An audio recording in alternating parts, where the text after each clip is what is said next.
మా latest videos కోసం మా ఈ తెలుగు న్యూస్ ఛానల్ సబ్స్క్రైబ్ చేసి గంట సింబల్ యాక్టివేట్ చేసుకోండి. ఈ రోజే మొట్టమొదటి శ్రావణ శుక్రవారం. ఏమీ చేయకపోయినా సరే రాత్రి 12 లోపు ఈ వీడియో చూస్తే చాలు. నరక బాధలు పోతాయి, కష్టాలు పోతాయి, లక్ష్మీదేవి అనుగ్రహం లభిస్తుంది, పాపాలన్నీ పోతాయి, కోటి జన్మల పుణ్యం వస్తుంది, ధన సమస్యలు పోతాయి, పట్టిందల్లా బంగారంలాగా మారిపోతుంది, అష్ట ఐశ్వర్యాలు సిద్ధిస్తాయి, మహారాజయోగం పడుతుంది. ఇక మీకు అన్ని శుభాలే జరుగుతాయి. ఫ్రెండ్స్, ఈ కథను చివరి వరకు వినండి. మధ్యలోనే ఆపేస్తే ఎటువంటి ఫలితం రాదు. కనుక భక్తితో చివరి వరకు వినండి. ఫస్ట్ అయితే కామెంట్ బాక్స్లో ఓం శ్రీ మహాలక్ష్మీదేవియే నమః అని కామెంట్ చేయండి. అలాగే ఈ వీడియోకి ఒక లైక్ కొట్టండి. మా ఛానల్ని సబ్స్క్రైబ్ చేసుకొని మాకు సపోర్ట్ చేయండి. అనగనగా కాంచనపల్లి అనే ఒక అందమైన పల్లెటూరు ఉండేది. ఆ ఊరి చివర పచ్చని పొలాల మధ్య ఒక పెంకుటిల్లు ఉండేది. ఆ ఇంట్లో లలిత అనే 17 ఏళ్ల అమ్మాయి తన అత్త సరోజ, మామ సోమయ్యతో కలిసి ఉండేది. లలిత చిన్నప్పుడే తల్లిదండ్రులను పోగొట్టుకోవడంతో ఈ అత్త మామలే ఆమెను పెంచారు. మొదట్లో బాగానే చూసుకున్న రాను రాను సరోజకు లలిత అంటే చిన్న చూపు మొదలయ్యింది. లలిత అందం, మంచి మనసు చూసి ఆమెకు అసూయ కలిగేది. ఇంటి పనులన్నీ లలితతోనే చేయిస్తూ ఆమెను ఒక పని మనిషిలా చూడటం మొదలుపెట్టింది. సోమయ్య మంచివాడే అయినా భార్య మాటకు ఎదురు చెప్పలేని బలహీనుడు. ఆ సంవత్సరం శ్రావణమాసం వచ్చింది. ఊరంతా పండుగ వాతావరణం నెలకొంది. ప్రతి ఇల్లు మామిడి తోరణాలతో, ముగ్గులతో కలకలలాడుతోంది. ముఖ్యంగా శ్రావణ శుక్రవారం వచ్చిందంటే సరోజ చేసే హడావడి అంతా ఇంతా కాదు. ఖరీదైన పట్టుచీర కట్టుకుని, ఒంటి నిండా నగలు పెట్టుకుని, ఇరుగు పొరుగు వారిని పిలిచి ప్రదర్శన కోసం ఘనంగా పూజలు చేసేది. కానీ ఆమె మనసులో మాత్రం కల్మషం, అహంకారం నిండి ఉండేవి. అలా శ్రావణ శుక్రవారాలు గడిచిపోయాయి. ఇంకొక శుక్రవారం మిగిలి ఉంది. గడిచిన అన్ని శ్రావణ శుక్రవారాలు కూడా సరోజ లలితను పూజగదిలోనికి కూడా అడుగు పెట్టనివ్వలేదు. నువ్వు ఒక అనాథవి, దరిద్రాలివి, నువ్వు పూజలో ఉంటే అమ్మవారు మన ఇంటి వైపు కూడా చూడదు అని కఠినంగా చెప్పేది.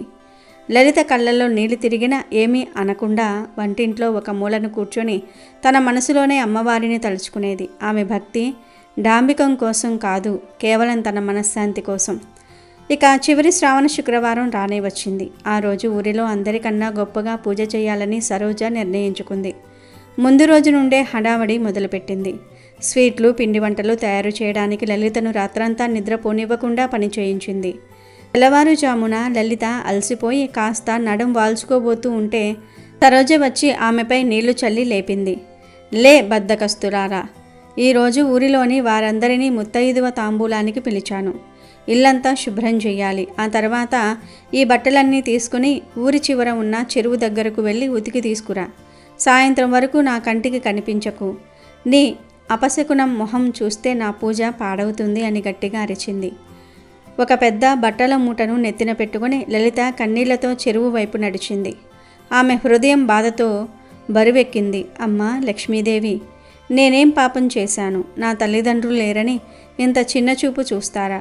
ప్రదర్శన కోసం చేసే ఈ పూజలనేనా నువ్వు మెచ్చేది? నిర్మలమైన మనసుతో నిన్ను తలుచుకునే నా ప్రార్థన నీకు చేరదా అని తనలో తాను కుమిలిపోయింది. చెరువు గట్టున కూర్చుని బట్టలు ఉతుకుతూ ఉండగా ఆమె కన్నీళ్లు చెరువు నీటిలో కలిసిపోయాయి. సరిగ్గా అప్పుడే ఒక ముసలవ్వ అక్కడికి వచ్చింది. ఆమె ముఖం ప్రశాంతంగా, తేజోవంతంగా వెలిగిపోతోంది. తెల్లని జుట్టు, దయగల కళ్ళు, చేతిలో ఒక చిన్న చేతికర్రతో ఆమె లలిత దగ్గరకు వచ్చి, ఏంటమ్మా పాప, ఇంత పవిత్రమైన రోజున ఇలా ఏడుస్తూ కూర్చున్నావేంటి అని ఆప్యాయంగా పలకరించింది. లలిత మొదట ఎవరో అనుకుని మాట్లాడడానికి సంకోచించింది. కానీ ఆ అవ్వ కళ్ళల్లోని ప్రేమను చూసి తన బాధనంతా ఆమె ముందు వెళ్ళగక్కింది. తన అత్త పెట్టే హింసను, తన నిస్సహాయతను ఏడుస్తూ చెప్పింది. అంతా విన్న ఆ ముసలవ్వ చిరునవ్వు నవ్వింది. బాధపడకు తల్లి, కష్టాలు మనిషిని పరీక్షిస్తాయే తప్ప నాశనం చేయవు. నిజమైన భక్తి ఆడంబరంలో కాదు, ఆర్తిలో ఉంటుంది. నీ మనసు బంగారం లాంటిది, అమ్మవారు నిన్ను తప్పక కరుణిస్తుంది అని చెప్పి తన చేతిని బట్టల మూటపై పెట్టింది. ఆశ్చర్యం క్షణాల్లో ఆ మురికి బట్టలన్నీ కొత్త వాటిలా మెరిసిపోయాయి. లలిత ఆశ్చర్యంతో చూస్తూ ఉండగా ఆ అవ్వ తన చీర కొంగు నుండి ఒక పసుపు కొమ్ము, కొద్దిగా కుంకుమ, ఒకే ఒక్క తామర పువ్వును తీసి లలిత చేతిలో పెట్టింది. ఇవి తీసుకో, ఇంటికి వెళ్ళు. నీ పూజ నువ్వు చెయ్యి. ఆడంబరం కోసం చేసే 100 పూజల కన్నా ప్రేమతో పెట్టే ఒక్క పువ్వు గొప్పది. అమ్మవారు అలంకార ప్రియురాలే కాదు, భక్తి ప్రియురాలు కూడా అని చెప్పి మెల్లగా అక్కడి నుండి వెళ్ళిపోయింది. లలితకు ఆ ముసలవ్వ మాటలు ఎంతో ధైర్యాన్నిచ్చాయి. ఆమె తేలికపడిన మనసుతో ఇంటికి బయలుదేరింది. ఆమె ఇంటికి చేరేసరికి ఇల్లంతా ముత్తైదువులతో నిండిపోయి ఉంది. సరోజ సింహాసనం లాంటి పీఠంపై అమ్మవారి వెండి ప్రతిమను పెట్టి వందలాది దీపాలతో, ఖరీదైన పూలతో అలంకరించి పూజ చేస్తోంది. లలితను చూడగానే ఆమె ముఖం కోపంతో ఎర్రబడింది. ఎంత తొందరగా వచ్చేవేంటి? చెప్పింది అర్థం కాలేదా అని అందరి ముందు గట్టిగా అరిచింది. లలిత ఏమీ మాట్లాడకుండా వంటింట్లోకి వెళ్ళింది. ఆ ముసలవ్వ ఇచ్చిన పసుపు కొమ్మును అరగదీసి దాంతో ఒక చిన్న అమ్మవారి రూపాన్ని తయారు చేసి ఒక మూలన చిన్న పీటపై పెట్టింది. ఆవిడ ఇచ్చిన తామర పువ్వును ఆ పసుపు ప్రతిమకు అలంకరించింది. కుంకుమతో బొట్టు పెట్టి తన దగ్గర ఉన్న చిన్న మట్టి ప్రమిదలో నూనె పోసి దీపం వెలిగించింది. నైవేద్యం పెట్టడానికి ఏమీ లేకపోవడంతో కొద్దిగా బెల్లం ముక్కను పెట్టి కళ్ళు మూసుకుని ఆర్తిగా ప్రార్థించింది. ఆమె ధనమో కనకమో కోరుకోలేదు. అమ్మా, నాకు మనశ్శాంతిని ప్రసాదించు చాలు అని వేడుకుంది. అదే సమయంలో హాల్లో సరోజ చేస్తున్న పూజలో వింతలు జరగటం మొదలయ్యాయి. ఆమె వెలిగించిన ఖరీదైన వెండి దీపాలు ఒక్కొక్కటిగా ఆరిపోయాయి. ఘుమఘుమలాడుతున్న పిండి వంటలు ఒక్కసారిగా వాసన మారిపోయాయి. అందమైన పూలమాలలు వాడిపోయినట్లుగా కనిపించాయి. ఏదో అపశకనం జరిగిందని అక్కడ ఉన్న వారంతా కూడా గుసగుసలాడుకోవటం మొదలుపెట్టారు. సరోజకు భయంతో ఒళ్ళు జలతరించింది. అంతలోనే వంటింట్లో లలిత పూజ చేస్తున్న మూల నుండి ఒక దివ్యమైన కాంతి ప్రసరించటం మొదలయ్యింది. ఇల్లంతా కమ్మని తామర పువ్వుల సువాసనతో నిండిపోయింది. లలిత వెలిగించిన చిన్న మట్టి ప్రమిద నుండి వెలువడిన కాంతి సూర్యరశ్మిలా ప్రకాశవంతంగా మారింది. ఆమె పెట్టిన ఒక్క తామర పువ్వు 1000 తామర పువ్వుల్లా వికసించినట్లుగా అనిపించింది. ఆ చిన్న బెల్లం ముక్క ఉన్న పళ్ళెం నిండా బంగారు వర్ణంలో పాయసం నిండిపోయింది.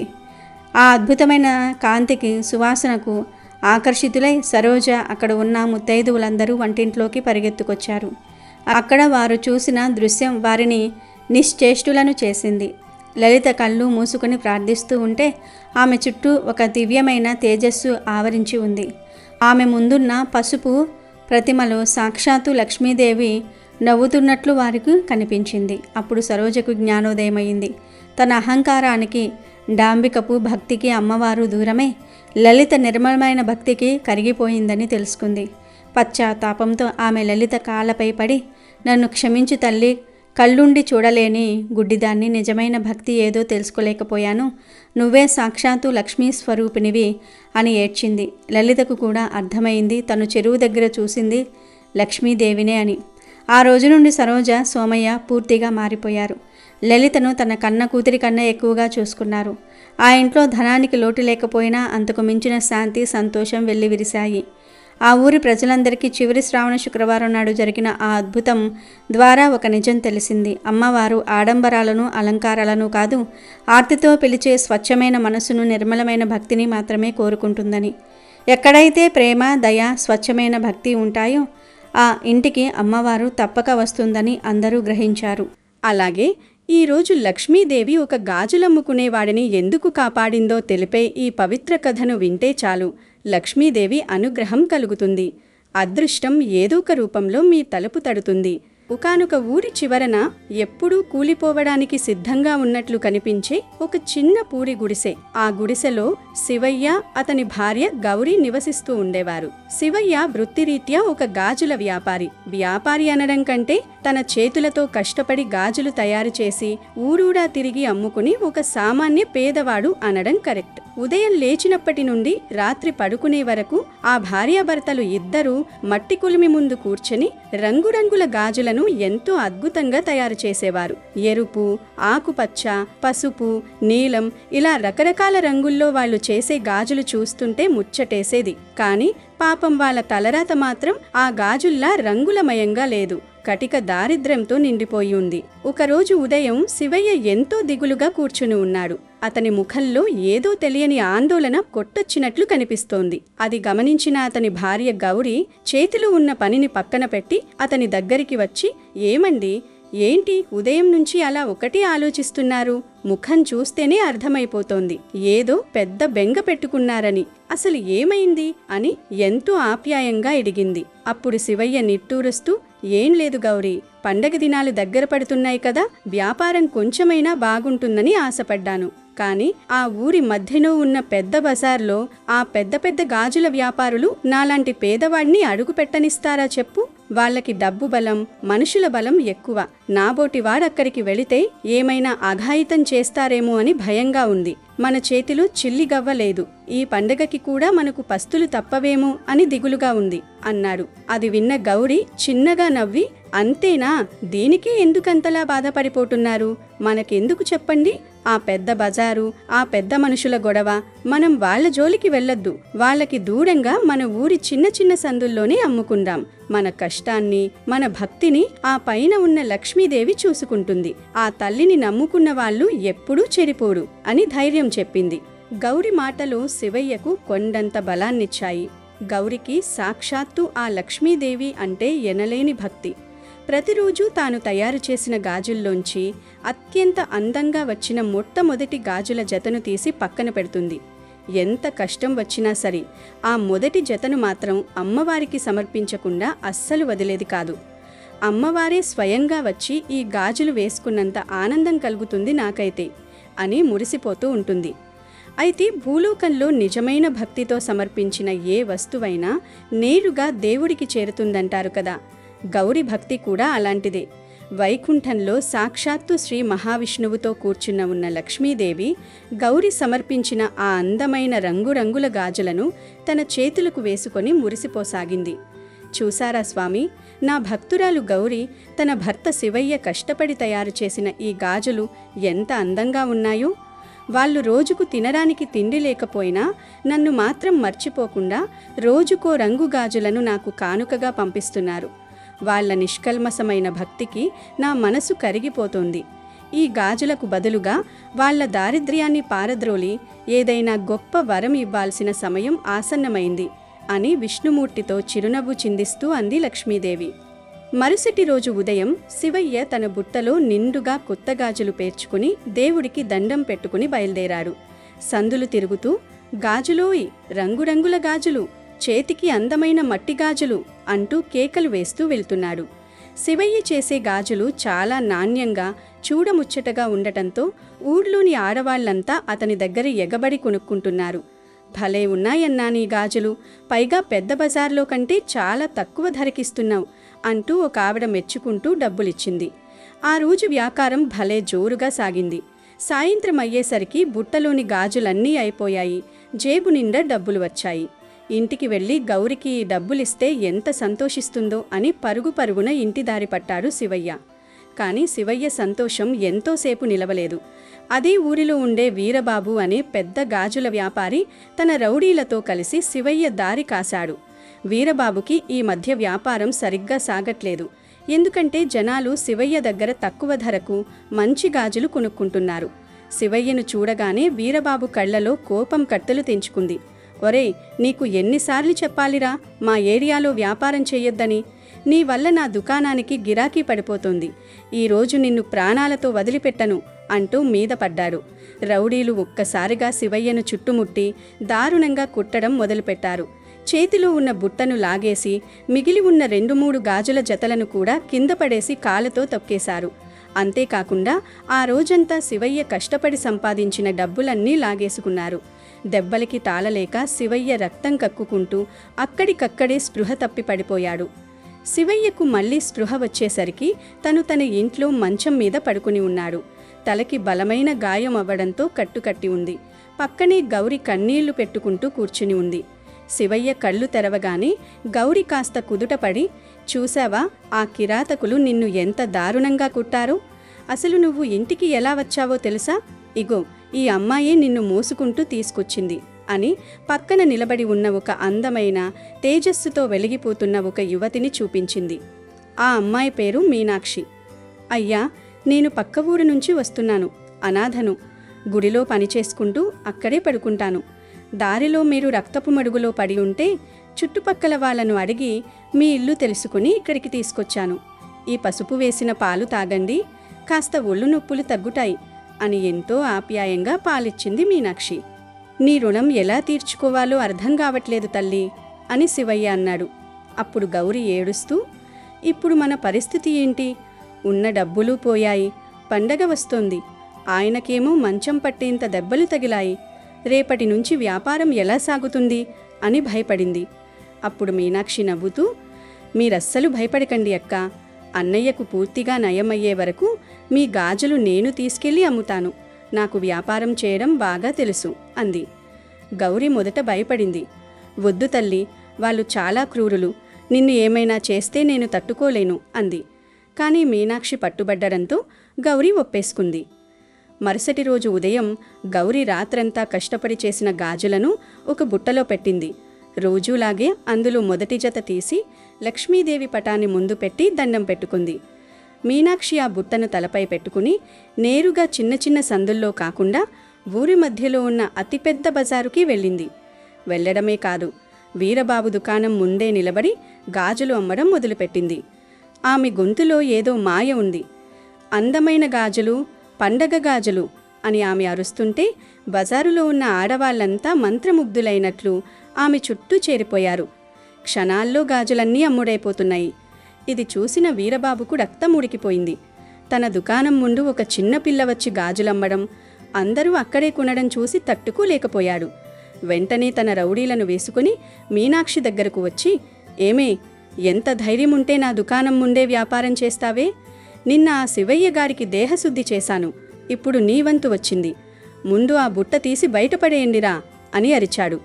ఒక రౌడీ వెళ్ళి మీనాక్షి పక్కన ఉన్న ఆ గాజుల బుట్టను కాలుతో తన్నబోయాడు. కానీ ఆశ్చర్యం, ఆ బుట్ట నేలకు అతుక్కుపోయింది. ఎంత లాగినా రాలేదు. 5గురు కలిసి లాగినా ఒక్క అంగుళం కూడా కదల్లేదు. అది చూసి వీరబాబుకు చెమటలు పట్టాయి. అప్పుడు మీనాక్షి కోపంగా వాళ్లవైపు చూసింది. ఆమె కళ్లలో ఒక వింతైన తేజస్సు. పేదవాళ్ల పొట్ట కొట్టి రౌడీయిజం చేస్తారా? మీకు తగిన శాస్తి జరగాల్సిందే అంది. అంతే, ఆ క్షణంలోనే ఒక అద్భుతం జరిగింది. వీరబాబు, అతని అనుచరులు ఒక్కసారిగా గాలిలోకి లేచారు. నేలకు 5 అడుగుల ఎత్తులో గాలిలో తేలుతూ బొంగరాల్లా గిరగిరా తిరగడం మొదలుపెట్టారు. వాళ్ళకి ఏం జరుగుతోందో అర్థం కాలేదు. తలదిరుగుతోంది, కింద పడలేరు, పైకి పోలేరు. బజారులో ఉన్న జనాలంతా ఈ వింత చూసి ఆశ్చర్యపోయారు. రక్షించండి తల్లి, మమ్మల్ని వదిలేయండి, మా తప్పు తెలిసొచ్చింది, ఇంకెప్పుడు ఏ పేదవాడిని కూలీని ఏమీ అనము, శివయ్య జోలికి ఇంకెవ్వరి జోలికి వెళ్ళము, మమ్మల్ని కిందకి దించండి అంటూ గాలిలో నుంచి ఏడుస్తూ బ్రతిమలాడారు. సరే, మీ మాట తప్పితే రేపు మీ తలకాయలు పగిలిపోతాయి, జాగ్రత్త అని మీనాక్షి అనగాని వాళ్ళంతా ధబేల్మని కింద పడ్డారు. ప్రాణాలు అరచేతిలో పెట్టుకుని అక్కడి నుంచి పరుగులు తీశారు. సూర్యాస్తమయం అయ్యేసరికి మీనాక్షి తిరిగి శివయ్య గుడిసెకు చేరుకుంది. గౌరి చేతిలో ఆ రోజు అమ్మగా వచ్చిన డబ్బుల మూటను పెట్టింది. ఆ మూటలో వాళ్ళు ఊహించిన దానికంటే 10 రెట్లు ఎక్కువ డబ్బుంది. ఇంతలో వీరబాబు తన మనుషులతో కలిసి పరిగెత్తుకుంటూ వచ్చి శివయ్య కాళ్ల మీద పడిపోయాడు. నన్ను క్షమించు శివయ్యన్న, ఇక నుంచి నువ్వు మా బజారులోనే ధైర్యంగా వ్యాపారం చేసుకో, ఎవరు నిన్ను ఒక్క మాట కూడా అనరు అని కన్నీళ్లు పెట్టుకుని క్షమాపణ అడిగి వెళ్ళిపోయాడు. శివయ్య, గౌరీల ఆనందానికి అవధులు లేవు. అప్పుడు సంతోషంతో గౌరి మీనాక్షి చేతులు పట్టుకోబోయింది. ఆ క్షణంలో గౌరి దృష్టి మీనాక్షి చేతులకున్న గాజుల మీద పడింది. ఒక్కసారిగా గౌరి గుండె ఆగిపోయినంత పనైంది. ఆ గాజులు మరెవరువో కాదు, ఉదయం తాను స్వయంగా ఎంచుకుని తన పూజా గదిలో సాక్షాత్తు లక్ష్మీదేవి పటం ముందు పెట్టిన గాజులే అవి. ఆ రంగు, ఆ డిజైన్ గౌరికి ఇట్టే తెలిసిపోయింది. గౌరికి అర్థమైపోయింది, తమ కష్టాలు తీర్చడానికి వచ్చింది సాధారణ అమ్మాయి కాదు, సాక్షాత్తు అష్టైశ్వర్యాలను ప్రసాదించే లక్ష్మీదేవి అని. వెంటనే మీనాక్షి పాదాలపై పడిపోయి, తల్లి జగన్మాత, మమ్మల్ని కరుణించడానికి స్వయంగా నువ్వే దిగి వచ్చావా? నీకు చేసిన అలంకారాన్ని నేరుగా చూసే భాగ్యం కలిగింది, నీ నిజస్వరూపాన్ని మాకు చూపించు తల్లి అని వేడుకుంది. గౌరి పిలుపుతో ఆ చిన్న గుడిసె మొత్తం కోటి సూర్యుల కాంతితో వెలిగిపోయింది. మీనాక్షి స్థానంలో చేతిలో పద్మాలు ధరించి రత్నాలు పొదిగిన కిరీటంతో బంగారు కాంతుల వెదజల్లుతూ సాక్షాత్తు శ్రీ మహాలక్ష్మి దర్శనమిచ్చింది. గౌరీ, శివయ్య, మీ నిస్వార్థమైన భక్తి, మీరు పడుతున్న కష్టం నన్ను కరిగించాయి. అందుకే మీకు సాయం చేయడానికి నేను స్వయంగా వచ్చాను. ఇక నుంచి మీకు ఎలాంటి కష్టాలు రావు. మీ ఇంట్లో ఎప్పుడూ సిరి సంపదలు, సుఖ సంతోషాలు కొలువై ఉంటాయి అని ఆశీర్వదించి అక్కడికక్కడి అంతర్ధానమైపోయింది. ఆ రోజు నుండి శివయ్య దంపతులు లక్ష్మీదేవి దయతో ఎంతో గొప్ప వ్యాపారులుగా ఎదిగి 10 మందికి సాయం చేస్తూ సంతోషంగా జీవించారు. అలాగే ఈరోజు లక్ష్మీదేవి ఎలాంటి వారి ఇంట్లో ఉంటుంది, ఎలాంటి వారి దగ్గర అస్సలు ఉండదు అనే విషయాన్ని తెలిపే ఈ పురాణ కథను వింటే ఎంతటి పేదరికమైనా పోతుంది. అపర కుబేరులుగా మారిపోవడం ఖాయం. పూర్వం రామయ్య, సీతమ్మ అనే 2 దంపతులు ఉండేవారు. వీరు రామాపురం గ్రామ నివాసులు. వారు ధనవంతులు. రామయ్యలో గర్వం, అహంకారము ఏమాత్రము ఉండేవి కావు. సీతమ్మ కూడా భర్తకు అన్ని విధాలా తగినది. లక్ష్మీదేవి అంటే వారికి భక్తి ఎక్కువ. అందుచేత వారు ప్రతిరోజు తప్పకుండా లక్ష్మీదేవిని పూజిస్తూ ఆరాధిస్తూ ఉండేవారు. వారికి గోపాలం అనే కొడుకు ఉండేవాడు.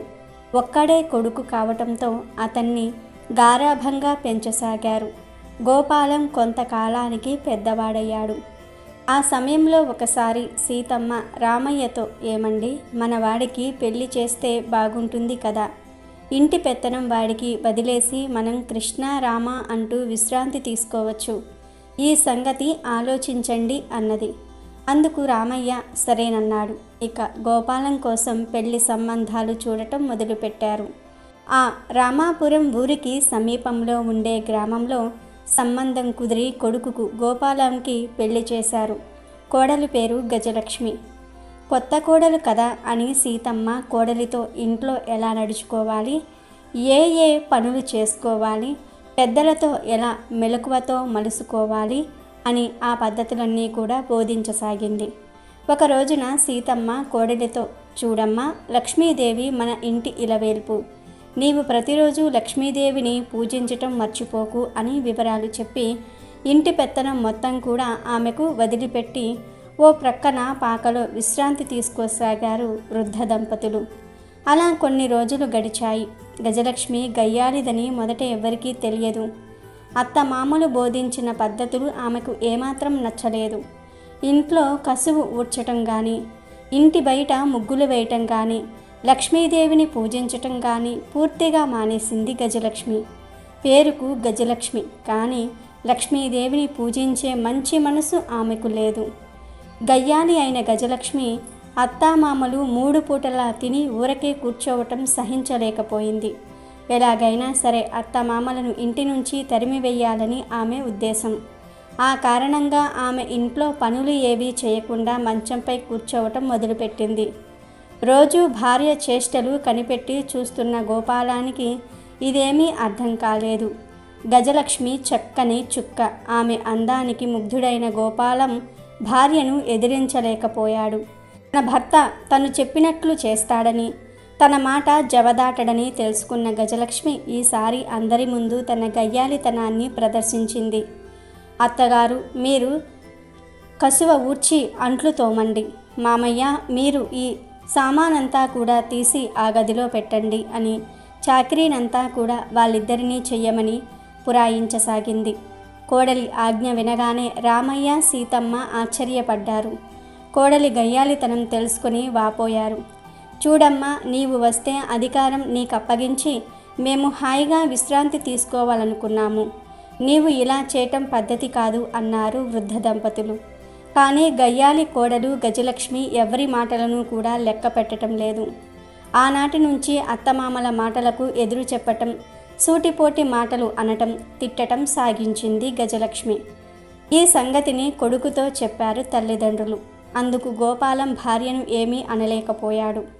ఇదే మంచి సమయం అనుకున్న కోడలు అత్తమామలను ఇంట్లో నుంచి వెళ్ళగొట్టింది. రామయ్య, సీతమ్మ కోడలి పోరు భరించలేక ఎటో వెళ్ళిపోయారు. గజలక్ష్మి ఆనాటి నుంచి లక్ష్మీదేవిని పూజించటం మానేసింది.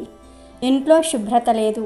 ఉన్న సంపద రోజురోజుకు తరుగుతూ కొంతకాలానికి పూర్తిగా హరించిపోయింది. చివరికి తినడానికి తిండి కూడా కరువైపోయింది. ఆ కారణంగా అప్పుల పాలయ్యారు. గోపాలం ఇల్లు అమ్మి అప్పు తీర్చాడు. ఉండడానికి ఇల్లు, తినడానికి తిండి, కట్టడానికి బట్టలు లేక కరువు కాటకంతో గోపాలం గజలక్ష్మి ఆ ఊరు విడిచి వెళ్ళారు. పొరుగురిలో ఒక ధనికుని ఇంట చేరి వారింట్లో పనిచేసి జీవించాలని ఆ ఇంటి వాకిట్లోకి వెళ్ళారు. ఆ ఇల్లు ఎంతో శుభ్రంగా ఉంది.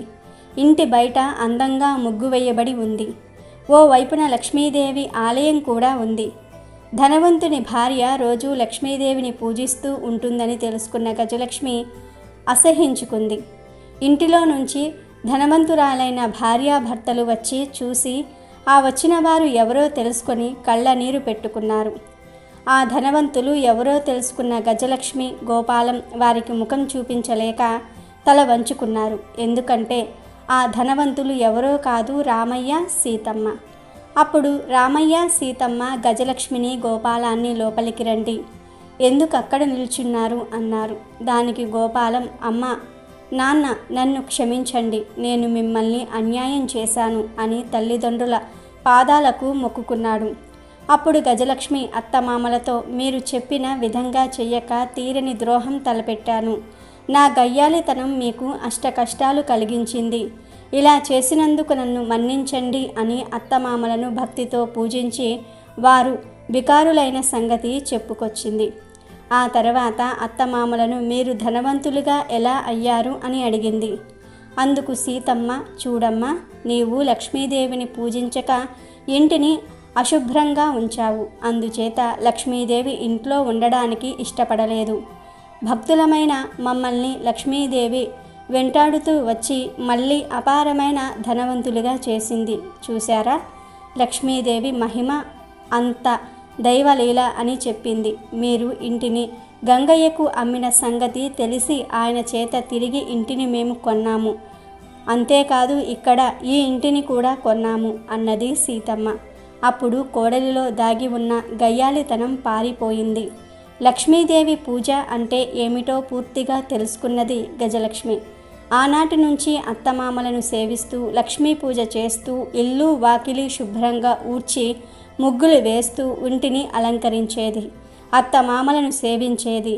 అత్తగారు, మామగారు కోడలు గయ్యాలితనం మానినందుకు ఎంతగానో సంతోషించారు. ఈ శ్రావణ శుక్రవారం పూట లక్ష్మీదేవికి ముకిల ముక్కులు మర్చిపోతే ఏం జరుగుతుందో తెలిపే ఈ కథను శ్రద్ధగా వింటే చాలు.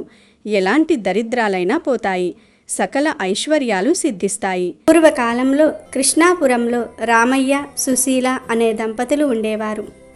రామయ్యది వ్యవసాయ కుటుంబం. 2 కొడుకులు, 2 కుమార్తెలు. ఉన్న కొద్దిపాటి పొలాన్ని సాగు చేస్తూ దానిపై వచ్చే ఆదాయంతో ఆ కుటుంబం జీవిస్తూ ఉన్నారు. పిల్లలు వయస్సు పెరుగుతున్న కొద్దీ ఇంటి ఖర్చులు పెరగసాగాయి. మగపిల్లలిద్దరూ పాఠశాలలకు వెళ్ళేవారు. ఆడపిల్లలు చిన్నవారు.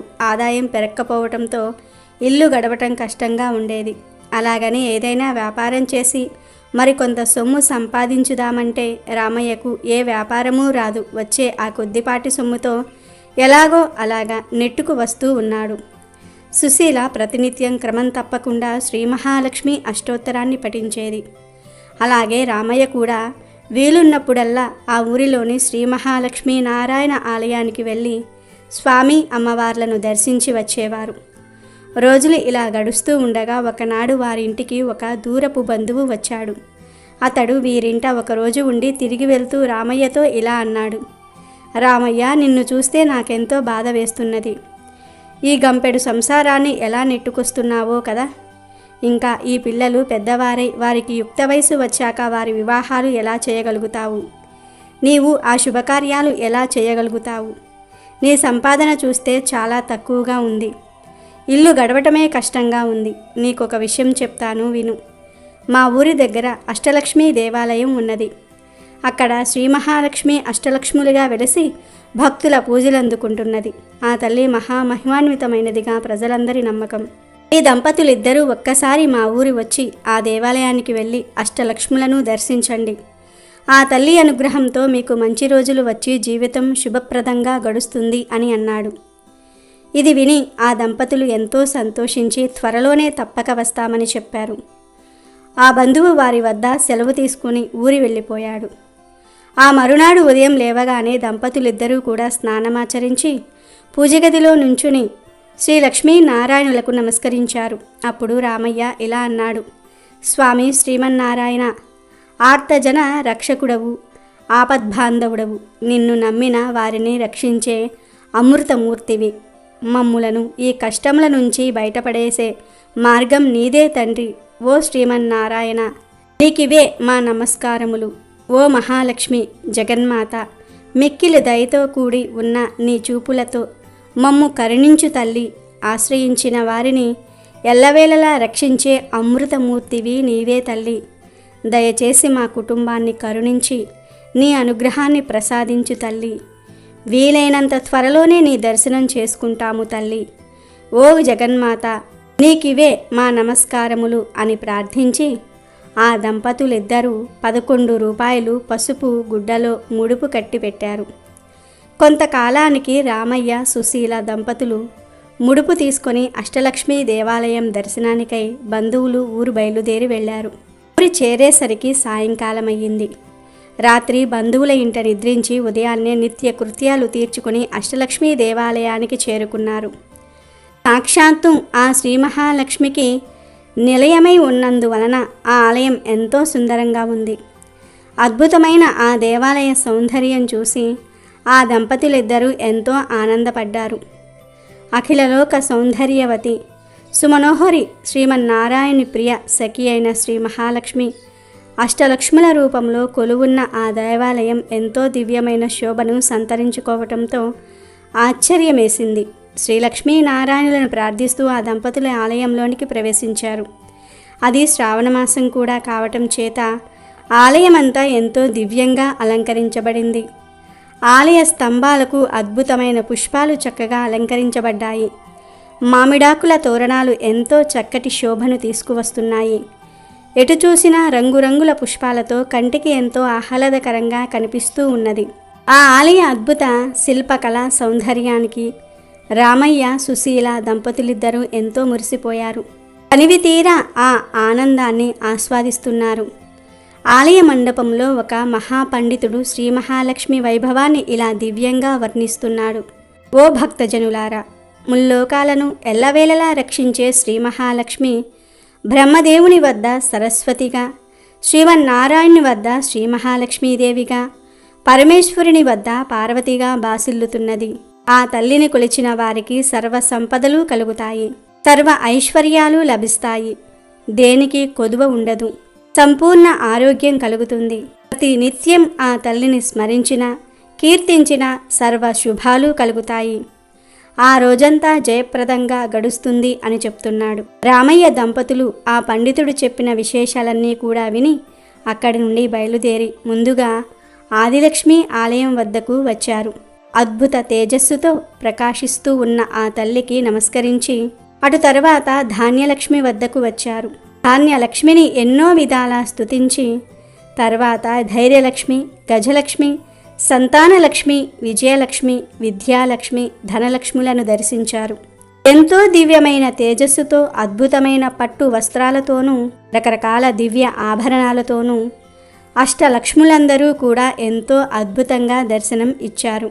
రామయ్య దంపతులు అష్టలక్ష్ములను ఎన్నో విధాలా స్తుతించి తమను కరుణించవలసిందిగా ప్రార్థించారు. ఆలయం నుండి వెలుపలకు వచ్చే ముందు రామయ్య ఒక్కసారి కన్నులు మూసుకొని శ్రీ మహాలక్ష్మిని ప్రార్థిస్తూ మనసులో ఇలా అనుకున్నాడు. ఓ జగన్మాత, ఓ శ్రీ మహాలక్ష్మి, నీవు నన్ను కరుణించి అంతులేని ఐశ్వర్యం అనుగ్రహిస్తే నేను మా ఊరిలో తప్పకుండా నీ అష్టలక్ష్మి స్వరూపాలతో అద్భుతమైన ఆలయాన్ని నిర్మిస్తాను తల్లి అని అనుకున్నాడు. అటు తర్వాత దంపతులిద్దరూ కూడా తిరిగి తమ ఊరు చేరుకున్నారు. శ్రీ మహాలక్ష్మి తల్లి అనుగ్రహం వలన రామయ్య కుటుంబం మంచి అభివృద్ధిని సాధించింది. కుమారులిద్దరికీ మంచి చదువులు కలిగి ఉన్నత ఉద్యోగాలు లభించాయి. కుమార్తెలకు మంచి వరులతో వివాహాలు జరిగాయి. స్నేహితులు కొంతమంది సహాయం చేయగా రామయ్య 2-3 వ్యాపారాలు ప్రారంభించాడు. ఆ శ్రీ మహాలక్ష్మి తల్లి అనుగ్రహం వలన ఆ వ్యాపారాలన్నీ కూడా ఎంతో అభివృద్ధి చెందాయి. ఎన్నో లాభాలు వచ్చాయి. చుట్టుప్రక్కల గ్రామాలలో రామయ్య అంతటి ధనవంతుడు లేడని ప్రజలు చెప్పుకునేవారు. ఇంత సంపద రావటంతో తాను ఆ రోజున శ్రీ అష్టలక్ష్మి దేవాలయం కట్టిస్తానని ఆ జగన్మాతకు ఇచ్చిన మాట మరిచాడు రామయ్య. ధన సంపాదనలో పడి భగవంతుణ్ణి స్మరించటం కూడా మరిచాడు. తమకిచ్చిన మాట తప్పినందుకు అష్టలక్ష్ములకు ఆగ్రహం కలిగింది. ఎంతో వెలిగిపోతున్న ఆ కుటుంబంలో ఎన్నో సమస్యలు రాసాగాయి. ఆదిలక్ష్మి అనుగ్రహం కోల్పోవటంతోనే రామయ్యకు వ్యాపారం మీద పట్టు సడలింది. తన సరుకు అమ్ముడు పోవటం కష్టంగా మారింది. తాను ఎంత నాణ్యమైన సరుకు విక్రయించినా కొనేవారు లేక వ్యాపారంలో నష్టం రావటం మొదలయ్యింది. వ్యాపారాలు ఇలా ఉండగా ధాన్యలక్ష్మి అనుగ్రహం కోల్పోవటంతో పంట సరిగ్గా రాలేదు. అకాల వర్షాలు వచ్చి అంతా నీటిలో కొట్టుకుపోయింది. అటు వ్యాపారం సరిగ్గా లేక ఇటు పంట కూడా చేతికి రాక రామయ్య నానా కష్టాలు పడసాగాడు. ఇదిలా ఉండగా ధైర్యలక్ష్మి కూడా ఆగ్రహించటం చేత తనలో ఇన్ని రోజుల నుండి ఉన్న ధైర్యం కూడా సన్నగిల్లింది. వ్యాపారం దెబ్బతిన్నప్పటికీ పంట కోల్పోయినప్పటికీ మరలా వచ్చే సంవత్సరం పుంజుకోవచ్చునని అనుకున్నాడు. కానీ ఎప్పుడైతే ధైర్యలక్ష్మి కూడా ఆగ్రహించిందో రామయ్య ధైర్యం మొత్తం కోల్పోయాడు. ఏ పని చేయలేకపోయాడు. ఏదో తెలియని నిరాశ రామయ్యను ఆవహించింది. కొన్ని రోజులకు గజలక్ష్మికి కూడా రామయ్యపై ఆగ్రహం కలిగింది. అక్కడితో రామయ్య అప్పుల పాలయ్యాడు. తాను ఉన్న ఇంటిని కూడా తాకట్టు పెట్టవలసి వచ్చింది. ఆ విధంగా అష్టలక్ష్ములైన ఆదిలక్ష్మి, ధనలక్ష్మి, ధైర్యలక్ష్మి, గజలక్ష్మి, సంతానలక్ష్మి, విజయలక్ష్మి, విద్యాలక్ష్మి, ధాన్యలక్ష్ముల ఆగ్రహానికి గురైన వాడై రామయ్య అనేక కష్టాలు పడ్డాడు. చివరికి ఒకనాడు ఇల్లు కూడా అప్పుల వారి పరమై ఒక అద్దె ఇంట్లో నివసింపసాగాడు. ఎంతో వైభవంగా బ్రతికిన ఆ ఊరిలో తాను ఎందుకు కొరగాని బికారివాణిలాగా బ్రతకవలసి వచ్చిందని చింతించాడు. ఇదంతా తన పూర్వజన్మ కర్మఫలం అని తలచాడు. అంతే తప్ప తాను అష్టలక్ష్ములకు ఇచ్చిన మాట నిలబెట్టుకోనందువలనే ఇది జరిగిందని గ్రహించలేకపోయాడు. కాలం ఇలా గడుస్తూ ఉండగా ఒకసారి ఆ ఊరికి ఒక సాధువు వచ్చాడు. అతడు ఎంతో మహిమగలవాడని, ఎవరి జాతకమైనా ఎంతో నిక్కచ్చిగా చెప్పగలడని ఊరంతా చెప్పుకున్నారు. ఆ మాట విన్న రామయ్య దంపతులు ఒకనాడు ఆ సాధువు వద్దకు వెళ్ళి తమ పరిస్థితిని కూడా విన్నవించారు.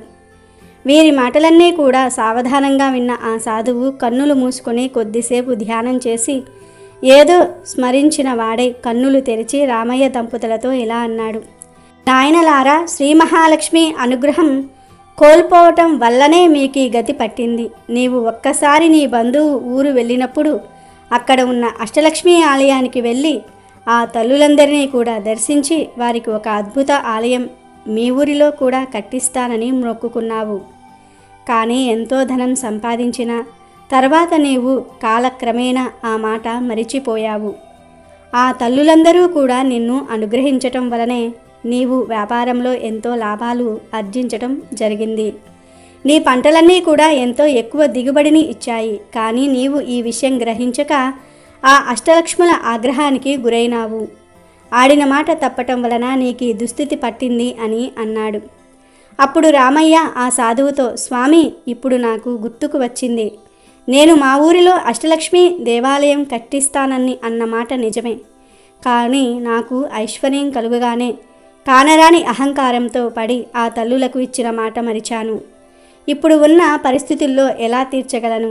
ఈ పరిస్థితి నుంచి బయటపడితే ఈసారి తప్పక నెరవేరుస్తాను. ఈ దుర్భర కష్టాల నుండి బయటపడే ఉపాయం చెప్పి మమ్ములను అనుగ్రహింపవలసింది అని ప్రార్థించాడు. అప్పుడు ఆ సాధువు వారితో ఇలా అన్నాడు: ఓ దంపతులారా, మీరు ఆ దేవాలయానికి వెళ్ళి అక్కడే 11 రోజులు నిద్రించి రోజు ఉదయాన్నే ఆలయ ఆవరణమంతా కూడా మీ చేతులతోనే శుభ్రం చేసి ఆ అష్టలక్ష్ములను సేవించండి. అప్పుడు మీకు ఆ తల్లుల అనుగ్రహం కలిగి తిరిగి మీ పూర్వ వైభవం మీకు కలుగుతుంది అని అన్నాడు. ఆ మాటలు విన్న రామయ్య దంపతులు అలాగే చేస్తామని చెప్పి ఆ సాధువుకు నమస్కరించి అతని వద్ద సెలవు తీసుకొని తమ ఇంటికి వెళ్ళారు. రామయ్య దంపతులిద్దరూ మరునాడే బయలుదేరి ఆ ఊరికి వెళ్ళి అక్కడ ఆలయం పక్కన ఉన్న ధర్మసత్రంలో బస చేశారు. ఆ ధర్మసత్రంలోనే 11 రోజులు ఉండి రోజూ ఉదయాన్నే లేచి త్వరగా కాలకృత్యాలు తీర్చుకుని ఆలయ ప్రాంగణమంతా కూడా చీపురు తీసుకుని శుభ్రంగా ఊడ్చేవారు. అటు తర్వాత నీళ్లు చల్లి సుశీల మంచి ముగ్గులు పెట్టేది. ఈ విధంగా ఆ అష్టలక్ష్ములను 11 రోజులు సేవించిన వారవటం చేత తిరిగి అమ్మవారి అనుగ్రహం పొందారు. అటు తర్వాత తమ ఊరు వచ్చారు.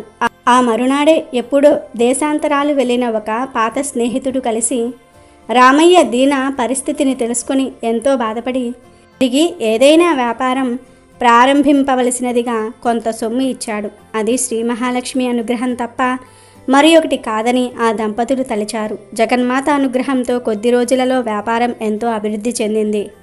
ఆ లాభాలతో మరొక వ్యాపారం ప్రారంభించి దానిలోనూ ఎన్నో లాభాలు గడించాడు. వచ్చిన సొమ్ముతో తిరిగి సొంత ఇల్లు కట్టుకున్నాడు. 2 ఎకరాలు పొలం కూడా కొన్నాడు. ఆ అష్టలక్ష్ముల అనుగ్రహంతో ఆ సంవత్సరం పంటలు కూడా పండి ఎంతో ఆదాయం లభించింది.